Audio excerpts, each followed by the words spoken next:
Today we're going to be doing anatomy of the reproductive variety and learning how to catch and care for this very odd Pokemon. What we're actually looking at here is the female clitoris in its entirety. Now you're probably not used to seeing it like this because the majority of it is actually hidden under the skin, and all we typically interact with, directly anyway, is the very tip or the glands. Now, there's a lot of good reasons to not leave this out of your horizontal adventure time. But one that you may not be aware of is the fact that this is 6 times as innervated as the tip of the penis. And that's important because these are actually homologs. Like the clitoris and the penis are both the same structure. Like this in the male body is the wing-dang doodle. If you are a new pelvic adventurer, you also need to know that the clitoris possesses a cloaking device that hides and protects it from unskilled folks. You need to find the tomes of power and update your skill set.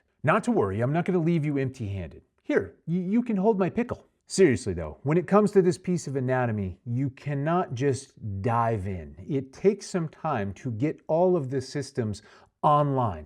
Even though it is a homolog with the male anatomy, it does not respond as quickly for most people. And if you're not sure what you're looking for, it's actually pretty easy to tell when it's ready to go because this is all erectile tissue, meaning that it actually becomes more pronounced and stands up a bit. A she-erection, a she-boner, if you will. And once it is in that state, it responds rather dramatically to something called negative pressure, which would be applied through cunning linguistics. It's suction if you're not catching what I'm putting down here. And remember, anatomically 6 times as innervated as the manwich, so make sure you go slow and communicate with your partner. Otherwise, it can go from a turn on to a turn off. And if you really want to bring your A game, it's time for some eye contact and maybe some phrases like, I want to make a mess out of you. I've been thinking about this all day. I want to hear you make some noise.